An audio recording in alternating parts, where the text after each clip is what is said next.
Hello students, in this video we will solve an example of multiple integral by transforming it from Cartesian to polar. So we will evaluate this integral. You can see here these limits of y are under root x square, ax minus x square and under root a square minus x square. So these limits, with these limits it is very complicated or very difficult to evaluate this limit. So therefore we will convert this to polar coordinates.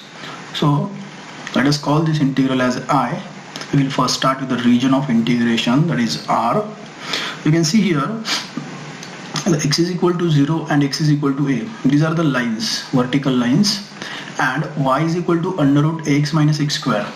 So this is a half circle, upper half of the circle centered at a by 2 comma 0 with radius a by 2, and this y is equal to under root a square minus x square is upper half of the circle whose center is 0 comma 0 and radius a. Why we are taking only upper halves of the circles? Because in both the cases y is positive. Okay, therefore only upper half, therefore these limits represents only upper half of the circles. So here this is x is equal to 0, this is x is equal to a. So our region lies between these two lines. As x varies from left to right, that means our region lies between these two lines. Now y varies vertically, so our region lies above this circle. Y is equal to under root ax minus x square because this is lower limit of y, and our region lies below this circle. Y is equal to under root a square minus x square because this is upper limit of y. Okay, now when you convert this to polar, so we take this polar substitutions. X is equal to r cos theta, y is equal to r sin theta. Okay, so in polar coordinates this circle is nothing but r is equal to a cos theta, and this circle will be r is equal to a, and our region of integration is this. So this is our region of integration here. Now we will find polar limits. So right now these are the Cartesian limits. Now we have to find polar limits.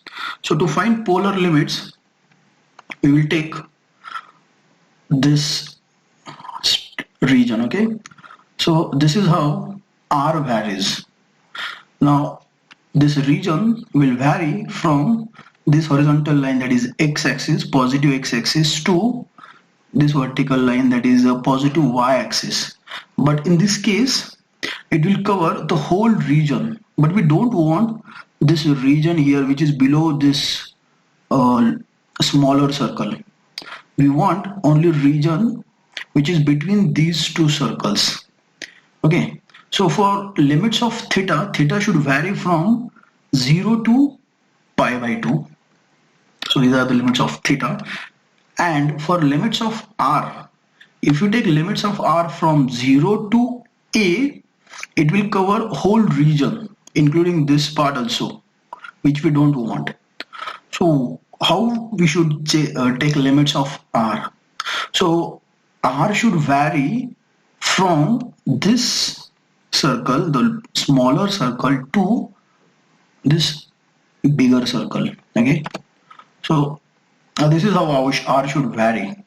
It should be between these two circles. Therefore lower limit of r has to be a cos theta and upper limit of r has to be a. Okay, so these are the limits for polar coordinates. Now under these limits, so this integration I will become this. Theta varies from 0 to pi by 2, r varies from a cos theta to a. Now we will substitute for x and y. So it is x is equal to r cos theta, y is r sin theta, x square plus y square is r square. You can check this. This becomes e raised to minus r square, and dx dy we replace that by r dr d theta. So when we go from Cartesian to polar in double integration, this is area element dx dy. It will get replaced by r dr d theta. Now here order of integration is first with respect to r and then with respect to theta. So with respect to r, this cos theta and sin theta term is constant. So here this r into r square and this r square will get cancelled, and we will get this. Now here cos theta into sin theta. Here we multiply and divide by 2, so we'll get sin 2 theta and this 1 by 2 outside. Now you can see here, so here we have did one adjustment. We multiply and divide by -2, so that this term e raised to minus r square into minus 2r, look at this term. This term is nothing but derivative of e raised to minus r square.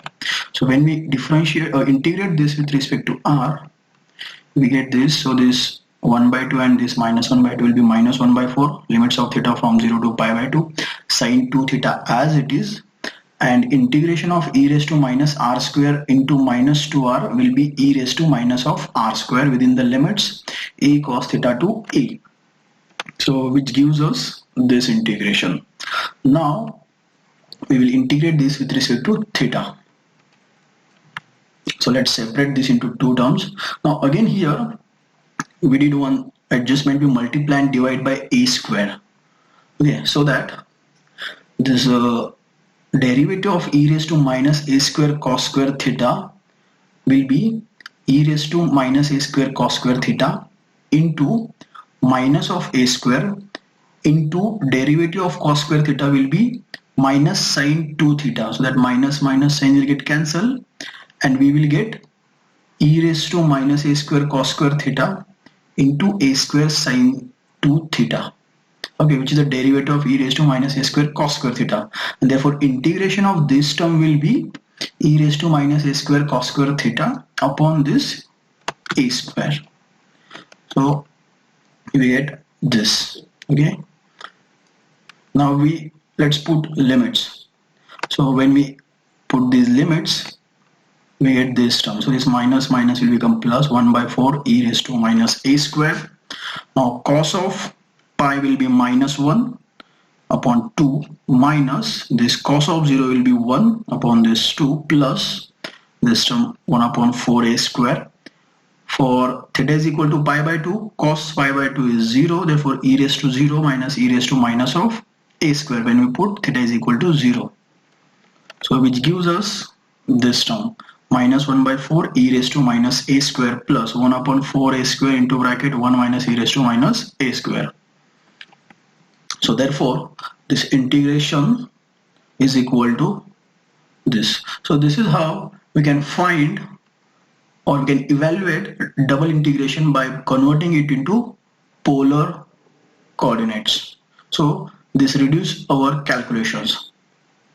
Thank you.